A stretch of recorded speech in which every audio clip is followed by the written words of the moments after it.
un aspect des relations qui crée de la toxicité et qui est quand même pas mal fréquent, c'est quand il y a de l'indifférence à la souffrance d'un des deux partenaires.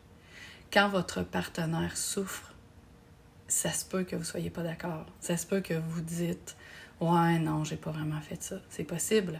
Mais de rester indifférent, de se fermer et comme de sortir du contexte où est-ce qu'il y a un conflit ou une souffrance, où on voit que l'autre personne a de la peine ou ça lui touche, c'est toxique.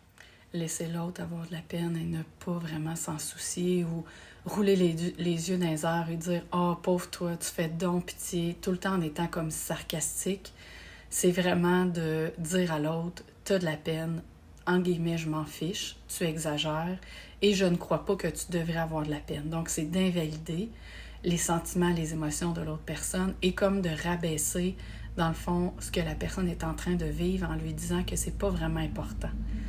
Ça crée une toxicité incroyable parce que la personne va venir qu'elle ne plus du tout avoir envie de s'ouvrir parce qu'elle n'est pas reçue dans le couple. Et ça, c'est vraiment important de le comprendre parce qu'il y a quelque chose, il y a des grands messages qu'on va passer à côté et très souvent, on va s'en aller vers une relation qui va descendre de plus en plus. Parce qu'il faut comprendre que même si vous n'êtes pas d'accord, la souffrance de votre partenaire est réelle. Ce que l'autre essaie de vous dire, c'est réel. Et c'est là que ça va être important d'écouter et de tenter de ne pas se fâcher, de tenter de comprendre l'autre, d'être là pour l'autre, de rassurer, c'est faux, mais d'écouter même si on n'est pas d'accord.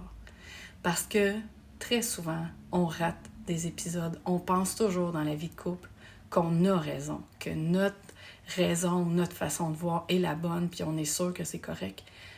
Mais si on pense comme ça, c'est très difficile d'être dans une réelle relation de couple saine. Ça veut dire qu'on pense qu'on n'est jamais en défaut, alors que c'est pas la vraie réalité.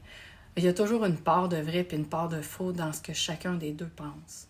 Plus vous allez investir du temps à vous calmer, à écouter, à ne pas prendre personnel, même si vous n'êtes pas d'accord, plus il va y avoir quelque chose de sain qui va se développer entre les deux individus.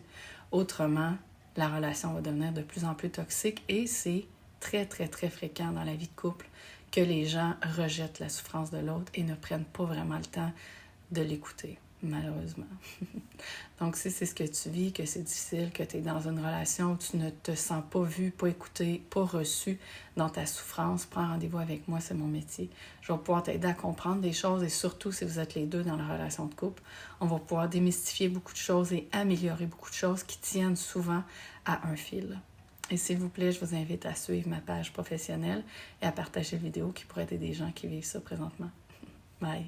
Bonne journée.